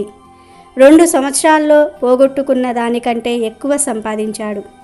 ఇక ఏమాత్రం ఆలస్యం చేయకూడదని తలచి పండితులను పిలిచి శ్రీ మహా అష్టలక్ష్మి ఆలయ శంకుస్థాపనకై శుభముహూర్తం నిశ్చయించాడు. శ్రీ మహాలక్ష్మి అనుగ్రహంతో ఆ ఆలయం కొద్ది రోజులలోనే ఎంతో అద్భుతంగా నిర్మితమైనది. చుట్టుప్రక్కల ఉన్న ఊళ్ళల్లో ఇంత దివ్యమైన ఆలయం ఎక్కడా లేదని పేరు వచ్చింది. రోజు ఎందరో భక్తులు వచ్చి అష్టలక్ష్ములను దర్శించి ఆనందపడి వెళ్ళేవారు. రామయ్య దంపతులు బ్రతికున్నంతకాలం సుఖంగా జీవించి చివరిన ముక్తిని పొందారు. శ్రీ మహాలక్ష్మిని నమ్మి కొలిచే వారికి ఎటువంటి కష్టాలు దరిచేరవు, సర్వ సౌభాగ్యాలు కలుగుతాయి. అలాగే ఈరోజు కోడలికి విషం పెట్టాలని చూసిన ఒక అత్త కథను వింటే చాలు, సకల పాపాలు పోయి మహాపుణ్యం వస్తుంది, నరక బాధలు తప్పుతాయి, మీ దశ తిరిగిపోతుంది. ఒకానొక చిన్న పల్లెటూరిలో నందిని అనే ఎంతో అమాయకురాలైన గుణవంతురాలైన పేద పిల్ల నివసిస్తూ ఉండేది. ఆమె తండ్రి ఒక సాధారణ కూలి. ఎంతో కష్టపడి నందినిని పెంచి పెద్ద చేశాడు. నందిని చిన్నతనం నుంచే ఆధ్యాత్మిక భావాలు కలిగి రోజూ తులసి చెట్టుకు పూజలు చేస్తూ దైవ చింతనతో కాలం గడిపేది. ఆమె వద్ద ధనకనక వస్తు వాహనాలు లేకపోయినా ఆమె హృదయం నిండా భక్తి, మంచితనం, అందరి పట్ల దయ నిండి ఉండేవి. వయస్సు వచ్చిన తర్వాత నందినికి ఒక ధనిక కుటుంబానికి చెందిన అశోక్ అనే యువకుడితో వివాహమయ్యింది. అయితే అశోక్ తండ్రికి నందిని గుణగణాలు నచ్చి ఆమెలు తన ఇంటి కోడలిగా చేసుకున్నారే తప్ప అశోక్ గాని అతని తల్లి విమలకు గాని ఆడపడుచు నిషాక్ గాని ఈ సంబంధం ఎంతమాత్రం ఇష్టం లేదు. వారు పెద్ద ఎత్తున కట్నకానుకలు తెచ్చే ధనవంతుల ఇంటి అమ్మాయిని కోడలిగా తెచ్చుకోవాలని ఆశపడ్డారు. కానీ తండ్రి మాటకు ఎదురు చెప్పలేక అశోక్ ఈ పెళ్లికి ఒప్పుకున్నాడు. అతి తక్కువ కట్నంతో నందిని అత్తవారింట్లో అడుగుపెట్టింది. ఆమె తనతో పాటు తన ప్రాణ సమానంగా భావించే ఒక తులసి మొక్కను, పూజా సామాగ్రిని మాత్రమే అత్తవారింటికి తీసుకువెళ్ళింది. పెళ్లైన మరుసటి రోజు ఉదయాన్ని నందిని సూర్యోదయానికంటే ముందే నిద్రలేచింది. ఇల్లంతా శుభ్రం చేసి స్నానం ముగించుకొని తాను వెంట తెచ్చుకున్న తులసి మొక్కను నూతన గృహంలో ప్రతిష్ఠించి ఎంతో భక్తి శ్రద్ధలతో తులసిమాతకు పూజ చేయడం ప్రారంభించింది. ఘంటానాదం చేస్తూ ఎంతో మధురమైన గొంతుతో తులసిమాత హారతి పాటను పాడుతూ అష్టోత్తరాలు చదవసాగింది. ఆ సమయానికి నందిని ఆడపొడుచు నిష గాఢ నిద్రలో ఉంది. హారతి గంటల శబ్దానికి, పాటల హోరుకి నిష నిద్ర చెదిరిపోయింది. కోపంతో ఊగిపోతూ నిష నందిని వద్దకు వచ్చి, ఏమిటే ఇది? ప్రొద్దున్నే ఎందుకా గోలా? నా నిద్ర పాడు చేస్తున్నావు. నిన్న రాత్రి నేను ఆలస్యంగా పడుకున్నానని నీకు తెలియదా? ప్రొద్దున్నే ఈ గంటల మూతతో నన్ను లేపుతావా? మా నాన్నగారు ఏ మూలను ఉన్నా ఏ పల్లెటూరి అజ్ఞానురాలిని ఇంట్లోకి తెచ్చారో ఏంటో, ఇల్లంతా ప్రశాంతత లేకుండా చేస్తున్నావు అని ఘోరంగా నిందించడం మొదలుపెట్టింది. నందిని ఎంతో వినయంగా, అమ్మా నిషా, నేను దేవుడి పూజ చేస్తున్నాను, తులసిమాతను ఆరాధిస్తే మన ఇంట్లో సుఖసంతోషాలు కలుగుతాయి అని చెప్పడానికి ప్రయత్నించింది. కానీ ఇంతలో అత్తగారైన విమల అక్కడికి వాలిపోయింది. విమల నందిని వైపు తీవ్రమైన కోపంతో చూస్తూ, నోరు మూసుకో కోడలా, నీ సొంత ఇంట్లో నీకిష్టమొచ్చినట్టు ఉందేమో, కానీ ఇది నీ పుట్టిల్లు కాదు, అత్తగారిల్లు. ఇక్కడ నీ పప్పులు ఉడకవు. ఇక్కడ మా మాట మాత్రమే చెల్లుతుంది. ఉదయాన్నే ఈ పూజలు నోములు మా ఇంట్లో నరవవు. మన ఇంట్లోనేమీ చాకిరీ చేయడానికి పని మనుషులు లేరు. ఇల్లు ఊడ్చడం, పాత్రలు కడగడం, వంట చేయడం నుంచి సమస్త పనులు నువ్వే చెయ్యాలి. త్వరగా ఆ పూజ ముగించి పనుల్లోకి పో అని కేకలు వేసింది. అత్తగారి కఠినమైన మాటలకు నందిని కళ్ళంబడి నీళ్లు తిరిగినా ఏమీ అనలేక మౌనంగా పూజ ముగించుకొని ఇంటి పనుల్లో మునిగిపోయింది. రోజులు గడుస్తున్న కొద్దీ నందిని కష్టాలు మరింత తీవ్రమయ్యాయి. ఇంట్లోని ప్రతి చిన్న పనిని ఆమెపైనే తోసేశారు. ఆడపొడుచు నిష, అత్త విమల ఆమెను నిరంతరం కట్నం తీసుకురాలేదని ఈసడించుకునేవారు. అసలు నిన్ను పెళ్లి చేసుకునే బదులు అంజలి అనే ధనవంతుల పిల్లని పెళ్లి చేసుకుని ఉంటే ఎంతో కట్నం, బంగారం వచ్చేది. నువ్వేమో కట్నం కింద ఈ నిష్ప్రయోజనమైన తులసి మొక్కను తెచ్చావు. ఈ తులసి చెట్టు ఏమైనా నోట్ల కట్టలను ఇస్తుందేమిటి అని అశోక్ కూడా నందినిని నిందించేవాడు. అశోక్ పరమ జాలి లేని వ్యసనపరుడు. రోజూ రాత్రి కాగానే విపరీతంగా మద్యం తాగి ఇంటికి వచ్చేవాడు. నందిని అతనికి ఉపదేశించబోయినా లేదా ఆపడానికి ప్రయత్నించినా ఆమెపై చెయ్యి వేసుకునేవాడు. అయినా నందిని తన నొసటిరాతను నిందించుకుంటూ సమస్త బాధలను దిగమింగుకుని తులసిమాతపైనే భారమేసి ఓర్పుతో కాలం గడిపేది. ఒకరోజు నందిని మావగారు ఏదో ముఖ్యమైన వ్యాపార పని మీద వేరే ఊరికి వెళ్లారు. ఇంట్లో ఆయన లేని సమయాన్ని చూసి అశోక్ ఆ రాత్రికి మామూలు కన్నా ఎక్కువ మద్యం తాగి తూలుతూ ఇంటికొచ్చారు. నందిని ఎప్పటిలాగే అతని కోసం భోజన పళ్ళను సిద్ధం చేసి తెచ్చి ఇచ్చింది. పళ్ళల్లో ఉన్న పప్పు కూరలను చూసి అశోక్ తీవ్ర ఆగ్రహానికి లోనయ్యారు. ఏమిటే ఇది? రోజూ ఈ పప్పు గడ్డి గాదంటిని నాకు విసుగొచ్చింది. నేను ఉదయమే నీకు చెప్పాను కదా నా కోసం చికెన్ వండి పెట్టమని, మరి ఈరోజు చికెన్ ఎందుకు వండలేదు అని అరిచారు. నందిని చేతులు జోడించి, ఏవండి, ఈరోజు పవిత్రమైన ఏకాదశి తిథి, పైగా మన ఇంట్లో తులసిమాత నివసిస్తున్నారు. ఏకాదశి నాడు మాంసాహారం వండడం మా కుటుంబంలో ఆచారం కాదు, అందుకే నేను వండలేదు అని శాంతంగా చెప్పింది. ఏకాదశి మాట వినగానే అశోక్కి కోపం నరానరాలకు పాకింది. నా ఇంట్లోనే ఉంటూ నాకు ఏకాదశి పండగ అని నీతులు చెబుతావా అంటూ నందిని చెంపపై బలంగా ఒకటిచ్చాడు. ఆ దెబ్బకు నందిని కింద పడిపోయి ఆమె పెదవి పగిలి రక్తం కారడం మొదలైంది. ఆ గొలవ విని అత్త విమల, ఆడపొడుచు నిషా అక్కడికి పరుగునెత్తుకొని వచ్చారు. నందిని రక్తం కారుస్తూ ఏడుస్తున్నా వారి హృదయంలో కొంచెమైనా దయ కలగలేదు. పైగా విమల కొడుకును సమర్థిస్తూ, అవునురా అశోక్, ఈ కాలముఖి రోజు ఏదో ఒక నాటకం చేస్తూనే ఉంటుంది. ఒకరోజు ఏకాదశి అంటుంది, ఇంకో రోజు అమావాస్య అంటుంది, మరొక రోజు తులసి పూజ అంటుంది. దీనివల్ల మన ఇంట్లో ఏ రోజు ప్రశాంతత లేదు. తండ్రి లేని సమయంలో నిన్ను ఇంతగా వేధిస్తోంది అంది. నిష కూడా అందుకుంటూ, అవును అన్నయ్య, ఈమె వల్ల నువ్వు ఇంట్లో ఉండలేకపోతున్నావు, నిన్ను ఊరికే తిట్టిపోస్తుంది అని నిప్పులు పోసింది. అశోక్ తీవ్ర కోపంతో, అమ్మా, ఈ ఇంట్లో ఈ నందిని అయినా ఉండాలి లేదా నేనైనా ఉండాలి. నేను ఈ ఇంట్లో ఒక్క క్షణం కూడా ఉండలేను. నేను వెళ్ళి అంజలి ఇంట ఉంటాను, నన్ను ఆపకండి అంటూ ఇల్లు వదిలి వెళ్ళడానికి సిద్ధమయ్యాడు. విమల కొడుకుని ఆపుతూ, నాయనా అశోక్, ప్రశాంతంగా ఉండు. మీ నాన్నగారు రేపు ఊరి నుంచి తిరిగి వస్తారు. ఆయన రాగానే ఈ నందిని పీడ వదిలించే ఏర్పాటు చేస్తాను. అవసరమైతే నీకు ఈమెతో విడాకులు ఇప్పించి అంజలితో పెళ్లి జరిపిస్తాను, నన్ను నమ్ము అని నచ్చజెప్పింది. ఆ రాత్రంతా నందిని తన గదిలోకి వెళ్లకుండా చలిలో బయట ఉన్న తులసి మొక్క వద్ద కూర్చుని కంటినీరు పెట్టుకుంటూ తులసిదేవికి తన బాధను చెప్పుకుంటూ ఏడ్చింది. అమ్మా తులసిదేవి, నా వైపు ఎవరూ నిలబడకపోయినా నువ్వున్నావనే నమ్మకంతో బతుకుతున్నాను.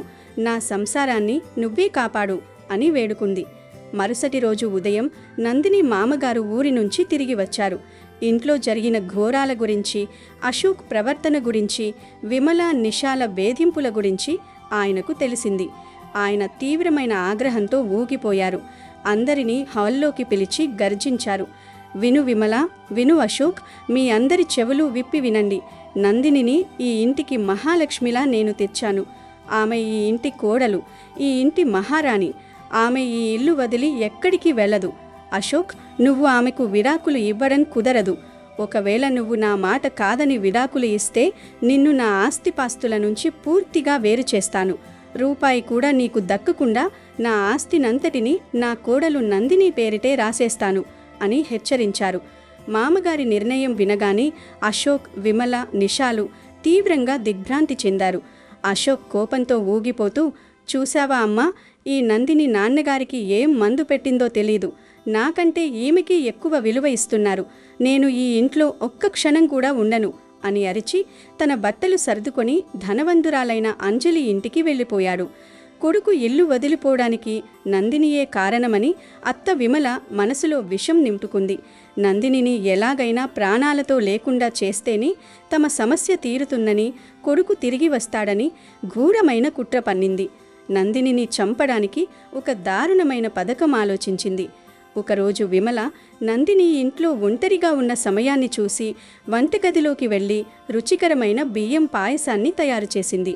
ఆ పాయసంలో ఎవరికీ అనుమానం రాకుండా కొన్ని చుక్కల ప్రాణాంతకమైన విషాన్ని కలిపింది. మనసులో నిషా, అశోక్ల భవిష్యత్తును తలచుకుంటూ, ఈ పాయసం తింటే చాలు, ఈ తులసి భక్తురాలి పని గోవింద, ఇక ఈమె ఇంట్లో ఉండదు, నా కొడుకు తిరిగి వస్తాడు అని అనుకుంది. పాయసం గిన్నెను పట్టుకొని బయటకు వచ్చి ఎంతో ప్రేమ నటిస్తూ నందినిని పిలిచింది. కోడలా, ఓ నందిని, ఇటు రామ్మా అని ఆప్యాయంగా పిలిచింది. అత్తగారు అంత ప్రేమగా పిలవడంతో నందిని ఆశ్చర్యపోతూ అక్కడికి వచ్చింది. విమల నందినితో, కోడలా, ఇన్ని రోజులుగా మన ఇంట్లో గొడవలు జరుగుతున్నాయి. నాకు మనశ్శాంతి లేదు. బహుశా నేను కూడా నీతో పాటు తులసిమాతను పూజిస్తే మన ఇంట్లో సుఖ సంతోషాలు వస్తాయేమో, నీకు అశోక్కి మధ్య సంబంధం బలపడుతుందేమో అనిపించింది. అందుకే నేను ప్రత్యేకంగా పాయసం చేశాను. ఈ పాయసాన్ని తులసిమాత వద్ద నైవేద్యం పెట్టి ఆ ప్రసాదాన్ని నువ్వు తిను. నేను అందరి కోసం కూడా చేశాను. తిని ఎలా ఉందో చెప్పు అని తీపి మాటలు చెప్పింది. అత్తగారి మాటల్లోని దుర్మార్గాన్ని గ్రహించలేని అమాయక నందిని అత్తగారిలో వచ్చిన మార్పుకు ఎంతో ఆనందపడింది. వెంటనే ఆ పాయసం గిన్నెను తీసుకుని భక్తితో తులసి ముక్క వద్ద వెళ్లి పూజ చేసి తులసిదేవికి నైవేద్యంగా సమర్పించింది. నందిని ప్రసాదం తినడానికి సిద్ధపడుతుండగా అదే సమయానికి అక్కడకు ఆమె ఆడపడుచు నిషా వచ్చింది. నిషా ఆ పాయసాన్ని చూసి దురాశతో, అబ్బో, పాయసమా, ఎంత బావుందో! వదినా, నువ్వు చాలా తెలివిదానివే. ఈ పాయసాన్నంతా నువ్వే ఒక్కదానివి తినేయాలని చూస్తున్నావా? ఇటివ్వు, ముందు నేను తింటాను అని నందిని చేతిలోని పాయసం గిన్నెను లాక్కుంది. నందిని వారించేలోపే నిషా ఆ పాయసంలోంచి 2 పెద్ద చెంచాల పాయసాన్ని నోట్లో వేసుకొని తినేసింది. సరిగ్గా అదే సమయానికి విమల అక్కడికి వచ్చింది. నిష పాయసం తినడం చూసిన విమల గుండె ఆగిపోయినంత పనైంది. విమల భయంతో గట్టిగా కేకలు వేస్తూ, నిషా, ఆ పాయసం తినకు, దాంట్లో విషం ఉంది, నా తల్లి, తినకు అని అరిచింది. అత్తగారి నోటి నుంచి విషం అనే మాట వినగానే నందిని తీవ్ర దిగ్భ్రాంతికి గురయ్యింది. కానీ అప్పటికి జరగాల్సిన ఘోరం జరిగిపోయింది. నిష తిన్న పాయసంలోని విషం వెంటనే ఒంటికి పట్టింది. నిష కళ్ళు తిరిగి పడిపోయింది. నోటి నుంచి నురుగులు రావడం ప్రారంభమయ్యాయి. విమల గట్టిగా ఏడుస్తూ రోదిస్తూ నిషాను పట్టుకుంది. ఈ కేకలు విని ఇంట్లో ఉన్న మావగారు, బయట నుంచి వచ్చిన అశోక్ కూడా పరుగెత్తుకొని అక్కడికి వచ్చారు. వెంటనే అశోక్ పరుగెత్తుకెళ్లి డాక్టర్ని పిలుచుకొని వచ్చారు. డాక్టర్ నిషాను పరీక్షించి విచారంగా తల పంకించి, ఐఎమ్ సారీ, విషం శరీరమంతా పాకిపోయింది. ఆమెను రక్షించడం నా వల్ల కాదు. ఆమె ప్రాణాలు పోయాయి అని చెప్పి వెళ్ళిపోయాడు. విమల గుండెల విసేలా ఏడుస్తూ, అయ్యో దేవుడా, నేను కోడల్ని చంపడానికి విషం కలిపితే నా సొంత కూతురే ఆ విషం తిని చనిపోతోందా? నేను చేసిన పాపానికి నా కూతురికి ఈ శిక్ష పడిందా? నన్ను క్షమించు దేవుడా అని నిజాన్ని ఒప్పుకుంటూ అరిచింది. మావగారు అశోక్ ఆ మాటలు విని విమల దారుణమైన చర్యకు తీవ్ర దిగ్భ్రాంతి చెందారు. ఆ క్లిష్ట సమయంలో నందిని భయపడక ధైర్యంతో తులసిమాతను తలుచుకుంది. అమ్మా తులసీదేవి, నా భక్తి నిజమైనదైతే, నా పాతివృత్యం నిజమైనదైతే ఈ తులసి ఆకుల రసం నా ఆడపొడుచుకు సంజీవినిలా మారాలి. ఆమె ప్రాణాలను రక్షించు తల్లి అని మనసారా ప్రార్థించింది. వెంటనే నందిని పరుగెత్తుకెళ్లి తులసి చెట్టు మించి కొన్ని పవిత్రమైన ఆకులను కోసుకుని వచ్చి వాటిని నలిపి రసం తీసింది. నిష నోట్లో తులసి రసాన్ని కొద్ది కొద్దిగా పోసింది. అందరూ ఊపిరి బిగబట్టి చూస్తున్నారు. ఆశ్చర్యం! తులసిమాత దివ్య ప్రభావం వల్ల ఆ రసం పొట్టలోకి వెళ్ళగానే నిషా శరీరం స్పందించడం మొదలుపెట్టింది. నిషా మెల్లగా కళ్ళు తెరిచి అమ్మా అని పిలిచింది. చనిపోయిందనుకున్న కూతురు బ్రతికి రావడం చూసి విమల ఆనంద బాష్పాలు రాల్చింది. డాక్టర్ మరియు ఇంట్లోని వారందరూ ఈ అద్భుతాన్ని చూసి ఆశ్చర్యంతో నోరెళ్లబెట్టారు. విమల నందిని కాళ్లపై పడి, కోడలా, నన్ను క్షమించు. నిన్ను చంపాలని చూసిన నాకు దేవుడు సరైన గుణపాఠం చెప్పాడు. కానీ నువ్వు మాత్రం నీ పవిత్రమైన మనసుతో, తులసిమాత భక్తితో నా కూతురి ప్రాణాలను కాపాడావు. నువ్వు ఈ ఇంటికి లక్ష్మీదేవివి అని ఏడ్చింది.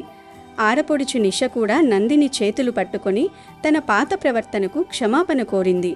అశోక్ కూడా నందిని యొక్క గొప్పతనం, పవిత్రత అర్థమయ్యాయి. తాను ఎంత పెద్ద తప్పు చేశాడో తెలుసుకొని అంజలిని మరిచిపోయి నందిని కాళ్ల వద్ద మోకరిల్లి క్షమాపణ అడిగాడు. ఆ రోజు నుంచి అశోక్ మద్యం తాగడం పూర్తిగా మానేసి ఉత్తముడిగా మారాడు.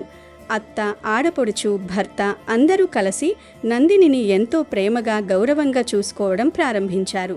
తులసిమాత దివ్య ఆశీస్సులతో నందిని కుటుంబంలో కష్టాలన్నీ తొలగిపోయి ఆ ఇల్లు సుఖ సంతోషాలతో, ఐశ్వర్యంతో తులతూగసాగింది. నందిని నిత్యం తులసిమాతను పూజిస్తూ తన కుటుంబంతో కలిసి ఆనందంగా జీవించసాగింది. కానొకప్పుడు లక్ష్మీపురం అనే అందమైన గ్రామంలో కమల అనే ఒక తల్లి ఉండేది. ఆమె లక్ష్మీదేవికి గొప్ప భక్తురాలు. ఆమెకు రంగ, కృష్ణ అనే 2 కొడుకులు ఉన్నారు. భర్త చిన్నప్పుడే చనిపోవటంతో ఆ తల్లి రెక్కల కష్టంతో తన 2 పిల్లల్ని పెంచి పెద్ద చేసింది. పగలనక రాత్రనక కూలి పనులు చేసి తాను పస్తులుండి వారికి కడుపు నిండా అన్నం పెట్టింది. వారి చదువుల కోసం తన తాలిబొట్టును సైతం అమ్మింది. కమల కష్టం ఫలించింది. కొడుకులు ప్రయోజకులయ్యారు. మంచి వ్యాపారాలు మొదలుపెట్టారు. కమల వారికి మంచి సంబంధాలు చూసి పెళ్ళిళ్ళు కూడా చేసింది. పెద్ద కోడలు స్వాతి, చిన్న కోడలు లావణ్య, 2 కొడుకులు 2 కోడలతో ఆ ఇల్లు ఎప్పుడూ సంతోషాల హరివిల్లులా కలకలలాడుతూ ఉండేది. ఒకరోజు కమల తన ప్రాణ స్నేహితురాలైన వనజతో మాట్లాడుతూ, చూశావా వనజ, నా కుటుంబం ఎంత ఆనందంగా ఉందో. అంతా ఆ అమ్మవారి దయ. ఆమె ఆశీస్సులతోనే నా కొడుకులు ఇంతటి వాళ్ళయ్యారు. వ్యాపారాలు చేసుకుంటూ తమ కుటుంబాలను చక్కగా చూసుకుంటున్నారు. ఇంతకంటే నాకు ఇంకేం కావాలి అని మురిసిపోతూ చెప్పింది. అందుకు వనజ నవ్వి, నీ ఆనందం నాకు అర్థమైంది కమల. కానీ ఒక్క మాట చెప్తాను విను. ఇప్పుడే కదా పెళ్ళిళ్ళు అయ్యాయి. కాలం ఎప్పుడూ ఒకేలాగా ఉండదు. వచ్చిన కోడళ్ళు ఎప్పుడైనా నీ కొడుకుల మనసులు మార్చేయవచ్చు. పొరపాటున కూడా నువ్వు కష్టపడి సంపాదించిన ఆస్తి అంతా వాళ్ళకే ఇచ్చేయకు. రేపు నీ పరిస్థితి ఏంటి? నా మాట విని ఆస్తిలో కొంతైనా నీ పేరు మీద ఉంచుకో. వృద్ధాప్యంలో నీ చెయ్యి చాచే పరిస్థితి రాకూడదు అని హితవు పలికింది. కానీ కమలకు తన కొడుకులపై గుడ్డి నమ్మకం. చిచ్చి, నా కొడుకులు అలాంటి వాళ్ళు కాదు వనజ. వాళ్ళు నా ప్రాణం, నన్ను ఎప్పటికీ కష్టపెట్టరు అని ధీమాగా చెప్పింది. కానీ వనజ చెప్పినట్టే జరిగింది. పెద్ద కోడలు స్వాతి మనసులో దురాలోచన మొదలయ్యింది. ఆమె ఒకరోజు రాత్రి భర్త రంగతో, ఏమండి, ఇంకా ఎన్ని రోజులని మీరు మీ తమ్ముడు కలిసి వ్యాపారం చేస్తారు? కష్టమంతా మీది, సుఖమంతా వాడిది. లాభాల్లో సగం వాడికే పోతుంది. మనం వేరుగా వ్యాపారం పెట్టుకుంటే ఇంకా బాగా సంపాదించుకోవచ్చు. వెంటనే అత్తయ్య గారిని అడిగి మన వాటా మనం తీసుకుందాం అని నూరిపోసింది. అదేవిధంగా చిన్న కోడలు లావణ్య కూడా కృష్ణ మనసులో విషం నింపింది. అన్నదమ్ములిద్దరూ తమ భార్యల మాటలకు లొంగిపోయారు. 2 కలిసి తల్లి దగ్గరకు వెళ్ళి, అమ్మ, మేమిద్దరం విడివిడిగా వ్యాపారం చేసుకోవాలనుకుంటున్నాం. దయచేసి ఆస్తిని 2 భాగాలు చేసి మాకు పంచివ్వు అని అడిగారు. కొడుకుల మాటలకు కమల గుండె పగిలినంత పనయింది. కానీ వారి సంతోషం కోసం ఆ తల్లి ఏదైనా చేస్తుందని నిరూపిస్తూ, సరేరా, మీ ఇష్టం అని చెప్పి తన కష్టార్జితం మొత్తాన్ని 2 భాగాలు చేసి కొడుకులకు రాసిచ్చేసింది. తన కోసం చిల్లి గవ్వ కూడా ఉంచుకోలేదు. ఆ తల్లి ప్రేమకు వెలకట్టగలమా? ఆస్తి చేతికి చిక్కిన మరుక్షణం నుండి కొడుకుల ప్రవర్తనలో మార్పు మొదలయ్యింది. తల్లిపై ప్రేమ మాయమైంది. ఒకరోజు కమలకు ఒంట్లో నలతగా ఉండటంతో పెద్ద కొడుకు రంగను పిలిచి, నాయనా రంగా, నేను రోజూ వేసుకునే మాత్రలు అయిపోయాయి, కాస్త తెచ్చిపెట్టవా అని అడిగింది. అందుకు అతను, ఎప్పుడూ నేనే తేవాలా? ఈసారి తమ్ముడిని అడుగు. వాడికి ఆస్తిలో సగం రాలేదా? నా డబ్బులే ఖర్చు పెట్టాలని చూస్తావు అని కసురుకుని వెళ్ళిపోయాడు. ఆ మాటలకు కన్నీళ్లు పెట్టుకున్న కమల చిన్న కొడుకు కృష్ణను అడిగింది. అతను, నా దగ్గర ఇప్పుడు డబ్బులు లేవమ్మా, వ్యాపారంలో పెట్టాను, నేను తేలేను అని ముఖం చాటేశాడు. ఒకప్పుడు తన ఊపిరిగా బ్రతికిన కొడుకులే ఇప్పుడు తనను పట్టించుకోకపోవటంతో కమల కుమిలిపోయింది. దాంతో ఆమె అక్కడే మంచంపై కూర్చుని, అమ్మా లక్ష్మీదేవి, నువ్వే నన్ను కాపాడాలి, నా పిల్లలకు మంచి బుద్ధిని ప్రసాదించు తల్లి అని వేడుకుని దగ్గుతూ మంచంపై పడుకుంది. అప్పుడు ఆ లక్ష్మీదేవి కరుణించింది. అమ్మవారు కృష్ణ రూపంలో ప్రత్యక్షమై నిద్రపోతున్న కమలను లేపి, అమ్మా లే, ఈ మాత్రలు వేసుకో, నీ ఆరోగ్యం బాగుపడుతుంది అంది. కమల ఆశ్చర్యపోయి, డబ్బులు లేవన్నావు కదరా, ఎలా తెచ్చావు అని అడిగింది. స్నేహితుడి దగ్గర అప్పు చేశానమ్మా, నువ్వు ముందు మాత్రలు వేసుకో అని చెప్పి ఆ మాయకృష్ణ వెళ్ళిపోయాడు. కమల ఆ మాత్రలు వేసుకొని ప్రశాంతంగా నిద్రపోయింది. అలా రోజులు గడిచాయి. కాలం గడిచే కొద్దీ కోడళ్ళ అహంకారం పెరిగిపోయింది. ఒకరోజు పెద్ద కోడలు స్వాతి ఆలస్యంగా వంట చేస్తూ ఉంటే కమల ఆకలితో, అమ్మా స్వాతి, కాస్త త్వరగా వంట చేయకూడదా? ఆకలిగా ఉంది అని అడిగింది. అందుకు స్వాతి మండిపడుతూ, చూసారా ఈవిడి గారి మాటలు? ఇది నా ఇల్లు, నా వంటగది. నాకు నచ్చినప్పుడే వంట చేస్తాను. నాకు బుద్ధి పుడితే పెడతాను, లేకపోతే లేదు. ఈ విషయం మీ కొడుకులతో చెప్పారో మిమ్మల్ని ఇంట్లో నుంచి గెంటేసి వేరు కాపురం పెడతాను, జాగ్రత్త అని బెదిరించి ఆ రోజు ఆమెకు అన్నం పెట్టలేదు. కమల ఆకలితో అలమటించిపోయింది. ఈ విషయం తన స్నేహితురాలు వనజకు చెప్పి ఏడ్చింది. ఆ రాత్రి కమల ఆకలితో నిద్రపోతూ ఉండగా లక్ష్మీదేవి ఈసారి వనజ రూపంలో వచ్చింది. కమల, లే, నీకోసం భోజనం తెచ్చాను, ఇది తిని నీ ఆకలి తీర్చుకో అని ప్రేమగా తినిపించి వెళ్ళిపోయింది. కొన్ని రోజులకు చలికాలం వచ్చింది. ఎముకలు కొరికే చలి. కమల దగ్గర చలిని ఆపుకునేందుకు సరైన దుప్పటి కూడా లేదు. ఆ సమయంలో కొడుకులిద్దరూ వ్యాపారం పని మీద పట్నం వెళ్ళారు. కమల చలికి గజగజా వణికుతూ చిన్న కోడలు లావణ్యను, అమ్మా కాస్త వేడిగా అల్లం టీ పెట్టిస్తావా అని అడిగింది. ఏంటి, నేనేమీ నీకు పని మనిషిని కాను. అయినా ఇంకెన్నాళ్ళిలా మా నెత్తిన కూర్చుంటారు? మీలాంటి వాళ్ల కోసం వృద్ధాశ్రమాలు ఉన్నాయి కదా, అక్కడికి వెళ్ళి మీ శేష జీవితాన్ని గడపవచ్చు కదా అని లావణ్య అంది. పెద్ద కోడలు స్వాతి కూడా, అవును, అన్నీ మేమే చెప్పాలా? మీకే మీరే అర్థం చేసుకోవాలి అని ఇద్దరూ కలిసి ఆమెను అవమానించారు. ఆ మాటలకు కమల గుండె ముక్కలయ్యింది. ఆ రాత్రి ఆ ఇంట్లో ఉండలేక బయట అరుగు మీదకు వచ్చి కూర్చుంటుంది. ఈ చలికి ఇక్కడే చచ్చిపోయినా పర్వాలేదు, కానీ ఆ ఇంట్లో ఇంకొక క్షణం కూడా ఉండలేను అనుకుంటూ చలికి వణుకుతూ అరుగుపైనే పడుకుంది. అప్పుడు లక్ష్మీదేవి ప్రత్యక్షమై తన భక్తురాలు పడుతున్న బాధను చూడలేకపోయింది. అమ్మవారు తన మాయతో ఒక బంగారు దుప్పటిని సృష్టించి చలికి వణుకుతున్న కమలపై కప్పింది. ఆ దుప్పటి కప్పగానే కమలకు స్వర్గం నుండి జాలువారిన వెచ్చదనంలా అనిపించింది. గాఢ నిద్రలోనికి జారుకుంది. కిటికీలో నుంచి ఆ బంగారు దుప్పటిని చూసిన కోడలిద్దరి కళ్ళు ఆశతో మెరిశాయి. ఈ ముసల్దాన్ దగ్గర ఇంత విలువైన బంగారు దుప్పటి ఉందా? మనం దీన్ని దొంగిలిద్దాం అనుకుని దొంగల్లా బయటకు వచ్చారు. వారికి లక్ష్మీదేవి కనిపించలేదు. వారు కమలపై ఉన్న దుప్పటిని లాగడానికి ప్రయత్నించగానే వారి ముందు కోటి సూర్యుల ప్రకాశంతో కళ్ళల్లో అగ్ని కణాలతో కోపంగా ఉన్న లక్ష్మీదేవి ప్రత్యక్షమైంది. దుర్మార్గులారా, సొంత అత్తను ఇంటి నుండి గెంటేయటమే కాకుండా నేను కప్పిన ఈ వస్త్రాన్ని కూడా దొంగిలిస్తారా? మిమ్మల్ని ఇప్పుడే శిక్షిస్తాను అని అమ్మవారు గర్జించింది. ఆ అరుపులకు కమలకు మెలకువ వచ్చింది. ఎదురుగా ఉగ్రరూపంలో ఉన్న లక్ష్మీదేవిని భయంతో వణికిపోతున్న తన కోడళ్లను చూసి, అమ్మా లక్ష్మీదేవి, ఆగు తల్లి, ఏం జరిగింది? నా కోడళ్లపై ఎందుకింత కోపం అని అడిగింది. అప్పుడు లక్ష్మీదేవి జరిగిందంతా చెప్పింది. అప్పుడు కమల, తల్లి, వాళ్ళు తెలియక తప్పు చేశారు. చిన్న పిల్లలు, దయచేసి వారిని క్షమించు. వారిని శిక్షిస్తే నేను బ్రతకలేను అని అమ్మవారి కాళ్లపై పడి వేడుకుంది. అన్న తల్లి ప్రేమకు ఆ లక్ష్మీదేవి శాంతించింది. చూసారా, మీరు ఇన్ని తప్పులు చేసినా మిమ్మల్ని కాపాడమని నా భక్తురాలు నన్నే వేడుకుంటోంది.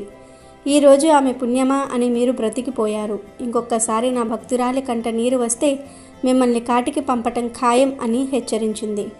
అప్పుడు స్వాతి, లావణ్య ఇద్దరూ ఏడుస్తూ లక్ష్మీదేవి పాదాలపై, ఆ తర్వాత అత్తగారి పాదాలపై పడి, క్షమించమ్మా లక్ష్మీదేవి, క్షమించత్తయ్య, మేము కళ్ళుండి చూడలేని కబోధులం.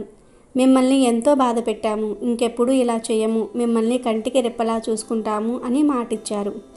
లక్ష్మీదేవి చిరునవ్వు నవ్వి అంతర్ధానమైంది. ఆ రోజు నుండి కోడలిద్దరిలో నిజమైన మార్పు వచ్చింది. పట్నం నుండి తిరిగి వచ్చిన కొడుకులకు జరిగిందంతా కూడా చెప్పారు కోడళ్ళు. వారు కూడా తల్లి కాళ్లపై పడి క్షమించమని వేడుకున్నారు. ఆ తర్వాత ఆ కుటుంబం మళ్ళీ కమలను మహారాణిలాగా చూసుకుంది. ఆ ఇల్లు మళ్ళీ సంతోషంతో నిండిపోయింది. కష్టాల్లో ఉన్న భక్తులను ఆ తల్లి ఎప్పటికీ విడువదని ఈ కథ ద్వారా తెలుసుకోవచ్చు. కనుక ఈరోజు రాత్రి 12లోపు ఈ కథలు వింటే చాలు, ఈ వీడియో చూస్తే చాలు. నరక బాధలు పోతాయి, కష్టాలు పోతాయి, లక్ష్మీదేవి అనుగ్రహం లభిస్తుంది, పాపాలన్నీ పోతాయి, కోటి జన్మల పుణ్యం వస్తుంది, ధన సమస్యలు పోతాయి, పత్పిందల్లా బంగారంలాగా మారిపోతుంది, అష్ట ఐశ్వర్యాలు సిద్ధిస్తాయి, మహారాజయోగం పడుతుంది. ఇక మీకు అన్ని శుభాలే జరుగుతాయి. అమెజాన్లో బెస్ట్ డిస్కౌంట్స్ కోసం వీడియో డిస్క్రిప్షన్లో లింకు ఉంది, చూడండి. అలాగే మా టెలిగ్రామ్ ఛానల్ సబ్స్క్రైబ్ చేసుకోండి.